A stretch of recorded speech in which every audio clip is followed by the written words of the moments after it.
This is Levi Meyer representing Compass, Florida, and you're listening to the Real Talk Podcast.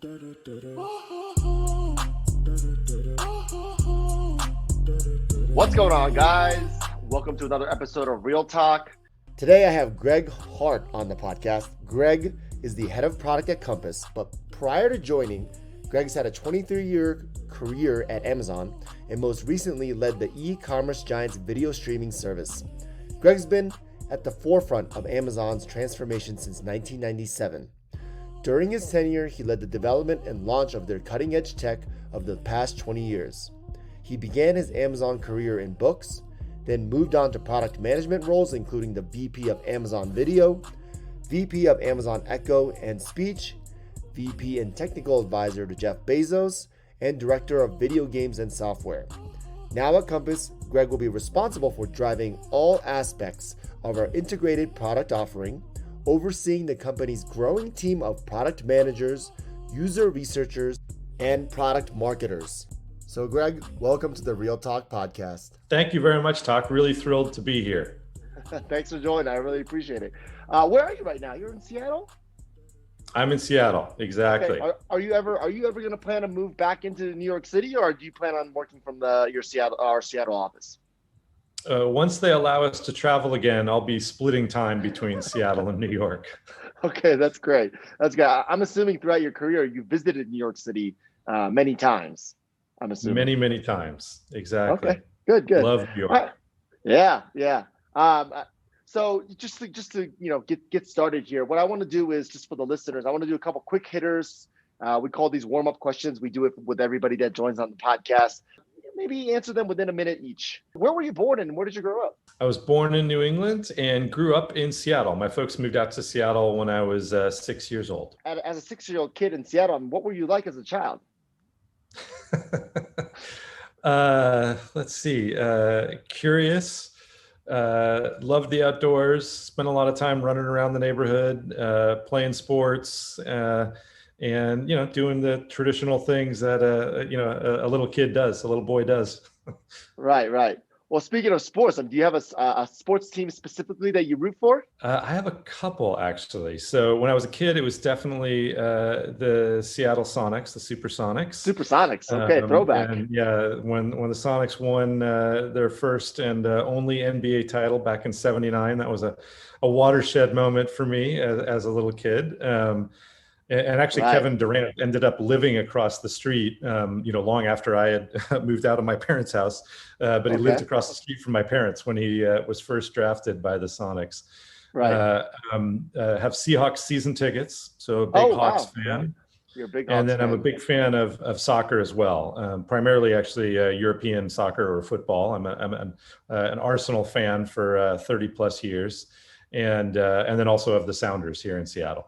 Okay, so you're basically mostly a Washington State sports fan. So good for you. Mostly, yes. Yeah. Okay. Well, with the Seahawks going into the playoffs, wishing you best of luck.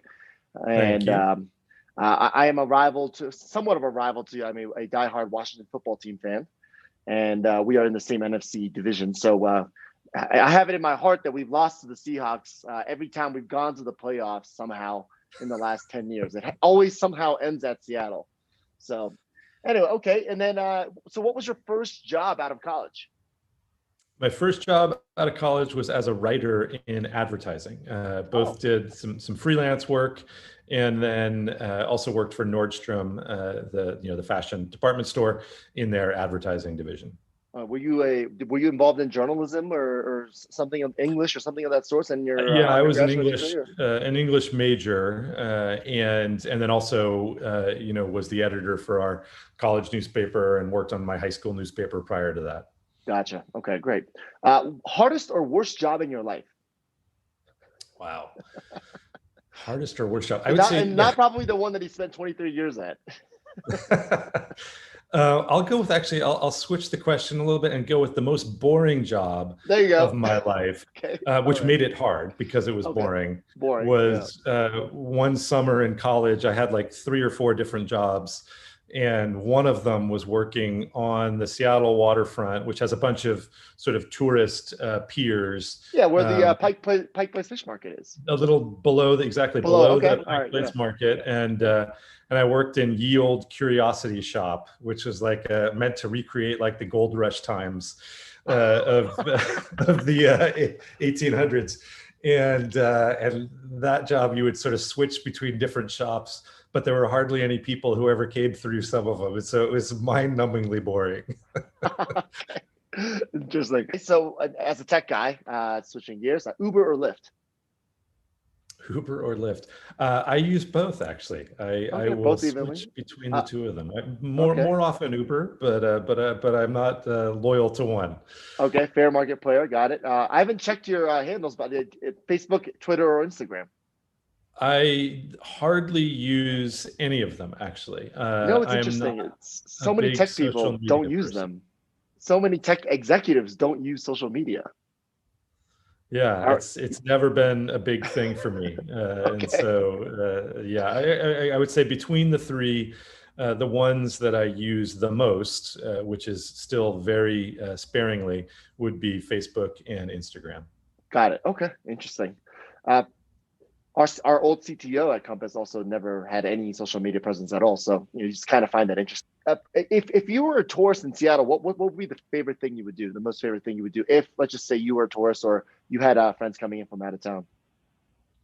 If I had friends coming in from out of town or were a tourist, I would definitely go visit Pike Place Market. Yes. And then I would, because I think it's just a really unique space. It gives you a really good sense of what Seattle is like, and all these little shops, obviously the famous flying fish, as people throw their salmon orders, and then walk from there down to the waterfront and walk along the piers, and go up to the Olympic Sculpture Park, which is right on Elliott Bay and has an amazing view of the Olympic Mountains across the Sound. So it's a little north would be of that, my day in Seattle. Yeah. Okay. Why did they throw the fish in the market? What is that about? So there's this famous fresh fish stall in the market that's right sort of at the corner of the market. They throw it over the ice. And they throw it, they throw it from one person to the other in the shop, and they'll also throw it to you as a customer on the other side. And I think it just started because it was something that they would do when the fish are big, heavy fish, and they're slippery. And so they would do it behind the counter to kind of show off a little bit. And then it just became a thing. And so now it's expected. Yeah, people always want to see that fish flying through the air. Yep. And this is not flying fish. This is like big cuts of salmon and tuna and stuff like that, right? Yeah, it's typically like a whole side of a fish. Like it's it's really unique to Seattle itself. A little bit about your past work. Is Alexa really listening to us 24/7, or is that an urban myth? Alexa is listening all the time for one thing and one thing only, and that is the wake word. And then when Alexa hears the wake word, it opens up the pipe to the cloud.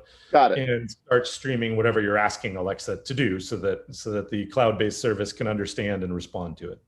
Not spying on you 24 hours a day. What songs? The final question: what songs or artists were used most when you were testing Alexa? That's a great question. One of the recurring jokes early on in the development of Alexa was songs by Sting. Okay, why is that? And I don't, I think it's just because one of the early engineers working on Alexa happened to be a fan of Sting.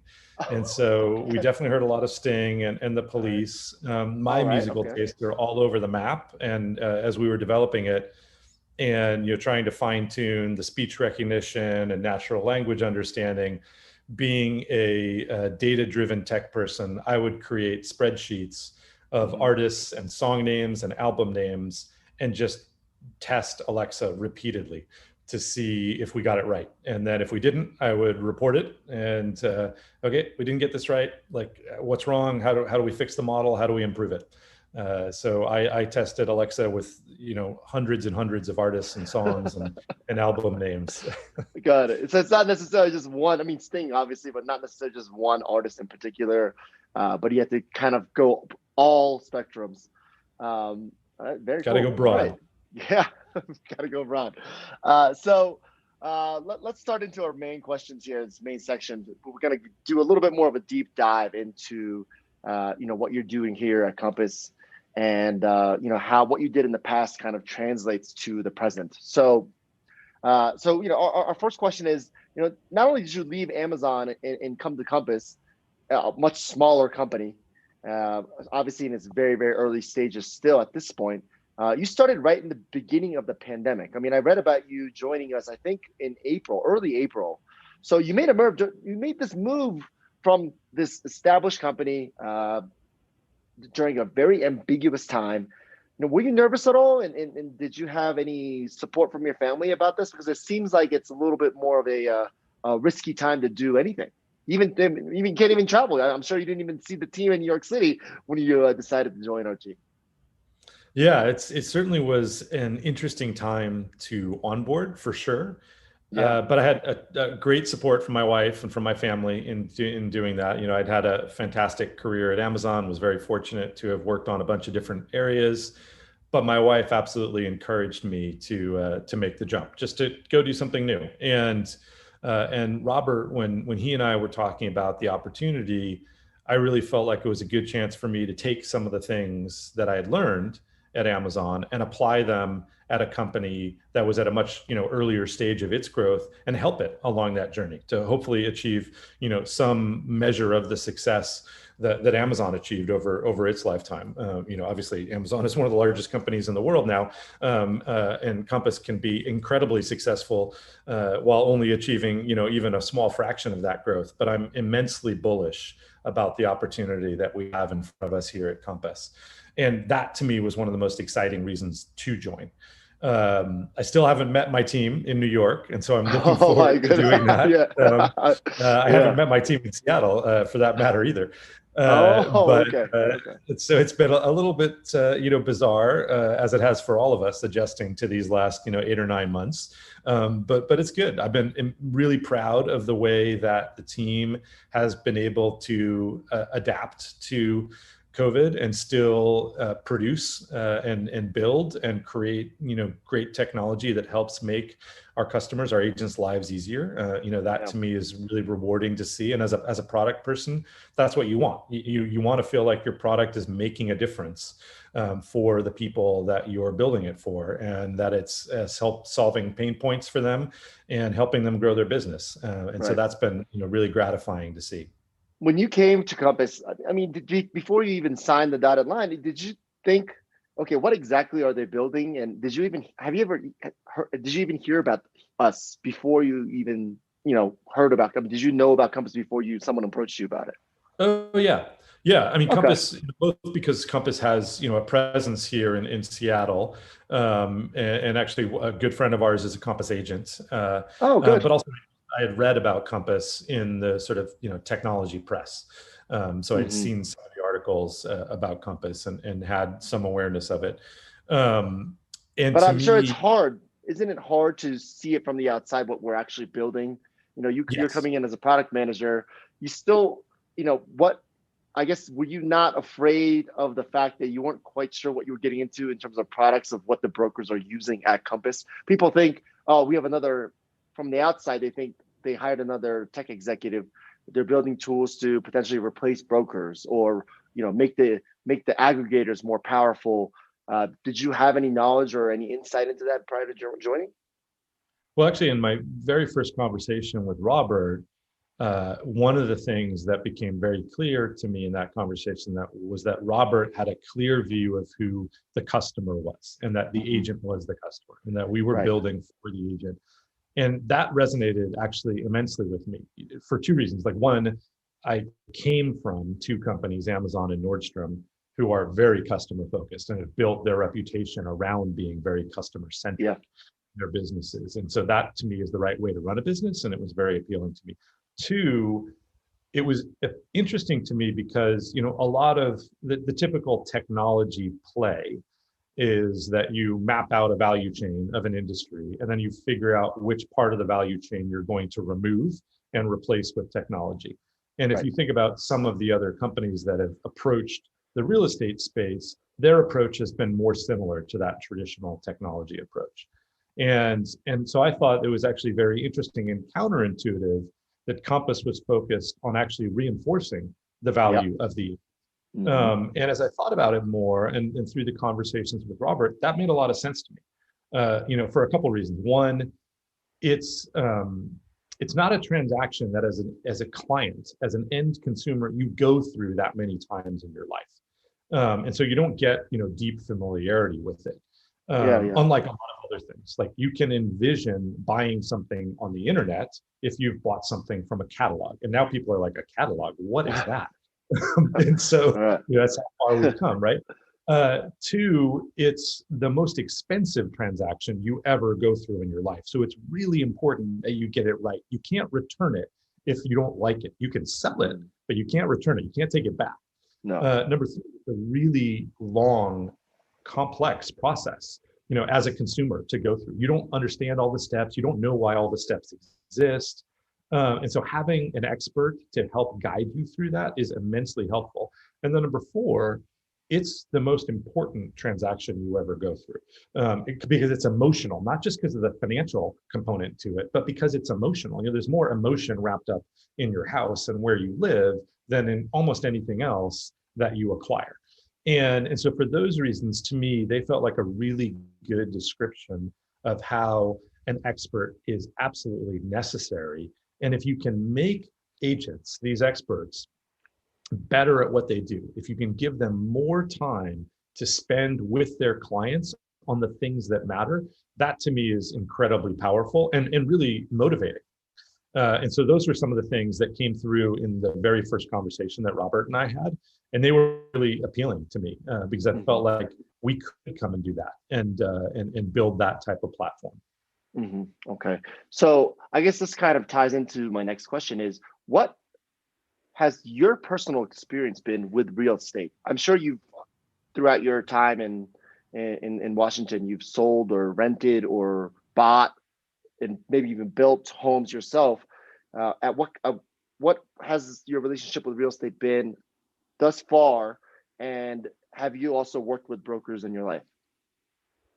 Yes, worked with multiple brokers. So I guess over the course of my my adult life, I have bought 5 homes and sold 4. And have built one home entirely from the ground up that I'm now living in, and have also congrats. That's great. Every other home that I've ever owned, and so in some way, shape, or form, including remodels where we moved out like for a year. So have been a very involved real estate consumer. Let's put it that way. Sure. And actually, we appreciate that a lot. Yeah. The agent that we've worked with for the last couple transactions on the buy and sell side is a Compass agent. That's even better. Yeah. Better. So yeah, real estate has always been something I was personally interested in. Not from an investment perspective necessarily, although that obviously has its own interest, particularly in the current market. But just as it's like where people live and architecture and homes have always been something that was important to me and interesting to me. And so it's fun to be able to work in this industry for that reason as well. Is there anything interesting that during those courses of selling, selling and buying 4 or 5 homes, what have you learned from brokers? Is there 1 or 2 things specifically that you found that was interesting about the brokerage world that you learned yourself personally by working with them? Yeah, a couple things. Like one, as a consumer, there aren't that many in the modern world. There aren't that many types of relationships where you are really deeply relying on the expertise of another person who you need to trust anymore. Like, you think back maybe 50 years, there were probably far more of them. Like you might have a relationship with, your local bookseller and you trusted their recommendations and things. Definitely. But, increasingly in today's world, you don't have that. And I think that agents are incredibly good at what they do, about understanding their client, about understanding the local market, and what changes are happening, what trends are happening, and about marrying those two. like Sure. what the client wants and what the market, what's happened in the market, what is happening in the market, and how to, find the right diamond in the haystack for their client. If they're trying to buy a home, or in the case of somebody who's trying to sell a home, hey, here's how we can position your home within the market. And, in a market like today's, which is very much a seller's market in most areas within the company, or the country rather. Yeah. It's much easier to do that. But at times when it's not that way, that expertise makes a massive difference. And even in today's market, it's still really important to be able to find the right potential buyers, and get them interested in your home, so you can help your client, sell the home at the price they want to accomplish, and in as fast a time as possible. Right. That's exactly right. Yes. In an age of tech, not everything is still listed online per se. So Right. having that off market knowledge, or the knowledge of the neighborhood the transformation of the neighborhood, and things like that impacts the valuation of your home is certainly important. Yeah. As an An example of that, like our current home, we had been looking for a lot with some specific characteristics for a number of years. And our agent, our Compass agent, Kelly Weisfield, showed us off-market properties during that time. She took us to many, many open houses, and we finally found a property that sort of met our criteria, and she was fantastic. And it was because of her network that we found it, actually, because it was under contract with another buyer, and she got alerted by the agent who had been helping that buyer that it was going to fall through. Why not? So, that enabled us to sort of consummate the transaction. So, to me, what's her name again? Let's give her a shout out again. Kelly Weisfield. Kelly Weisfield. Yeah, Okay. that was fantastic. That's great. Go That's Compass. great. That's amazing. Nothing better than having a well-connected agent that knows everybody, that also is likable and can get the deals through their buyers when in doubt, when it comes to when the deal's on the line. So that's great. So just switching gears, and we're going to pivot to more on the tech side here. What tools did you envision building for brokers before you joined, and has that vision changed 6 months into joining Compass? It has. So before I joined, I had a very rudimentary understanding of what we had built for agents, for a couple of reasons. Like, one, as a consumer, you only see the pieces of Compass that are sort of like the iceberg that's above the waterline, right? Where most of the platform is actually the below the waterline focus on agents, not the end consumer piece.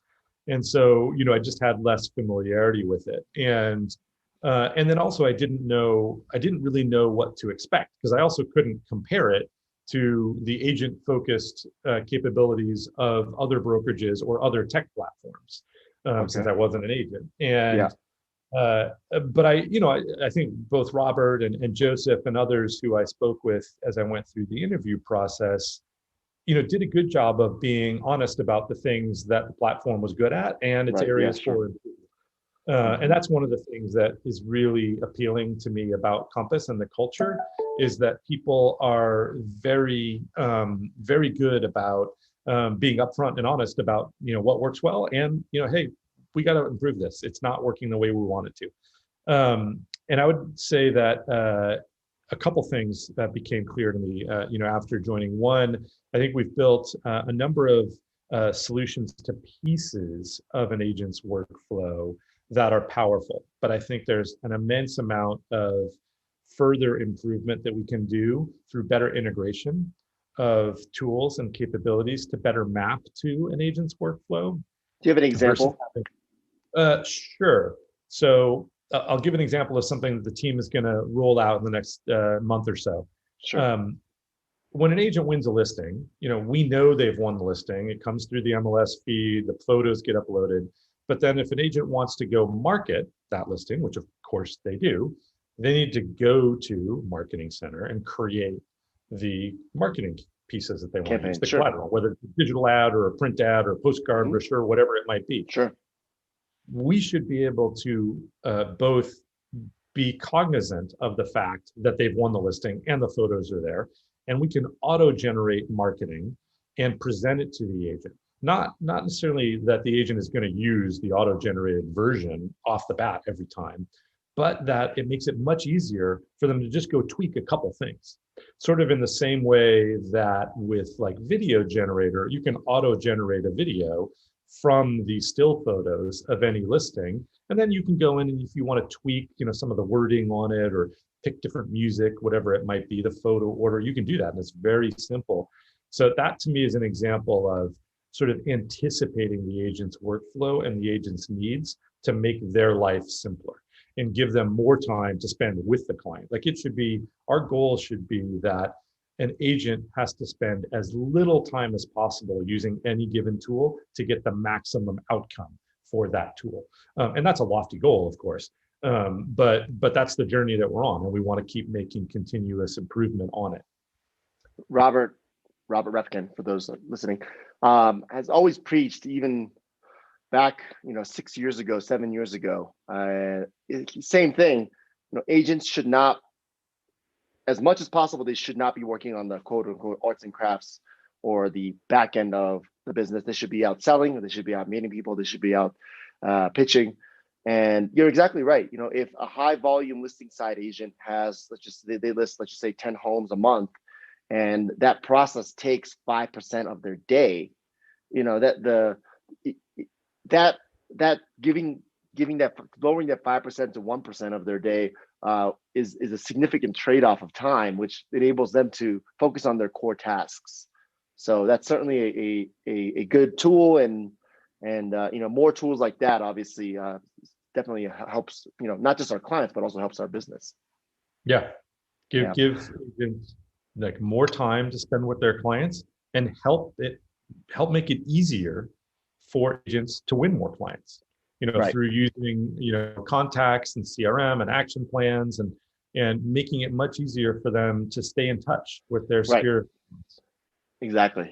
Yeah. So yeah, that's I've been loving the CRM tools as well as of late. And then, as far as obviously we have our own challenges, and then as an industry, they have their own challenges. One of the biggest hot topics right now amongst the big firms, especially in our region, where the larger firms like Element, Corcoran, Brown Harris, Stevens, and Compass, we all have kind of this different and difficult relationship with aggregators. So in your view, now that you're 6 months into Compass, what are your thoughts on aggregators? To you, are they an ally or foe? And what have you learned about them since joining Compass? I think that a couple things. One, as companies grow and move into different areas, they often have areas of collaboration with other companies in the space and areas of competition with those same companies. And I think that's just natural because companies always have a goal of continuing to grow their business and improve it. And oftentimes that comes through expanding into new spaces that bring them into, quote, conflict with other companies in the space. And so, sort of that concept of cooperation and competition at the same time with the same other company in different spheres is a natural one. I certainly saw that all the time at Amazon. Sure. And I think that's true within real estate as well.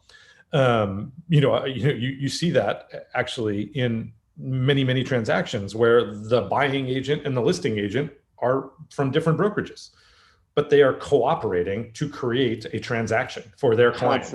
Constantly. And so it's at the heart of the industry itself. And I think you see that same thing, whether it's with aggregators or other tool users, et cetera. And we certainly recognize that there are a lot of things that aggregators provide that are valuable to the end consumer and to agents. And so the way that I think about it is it's not black and white. It should be very much how do we provide the most value to our agents? And if that entails cooperating with, a given company in a given way, because it's more valuable for the agent for us to do that, then great, let's do that. If it means that in a certain space we shouldn't cooperate with a competitor because we think that it actually would harm our agents' business and make it harder for them either in the short term or the long run, then we should, obviously take that into account as well. So I think it's always a bit of a nuanced discussion. I do think it's interesting that, a number of aggregators are starting to more directly move into spaces that compete with brokerages and with agents, through things like iBuying. Like iBuying, yes. Yeah, and I think that's an interesting trend. My personal opinion is that iBuying is a very challenging space.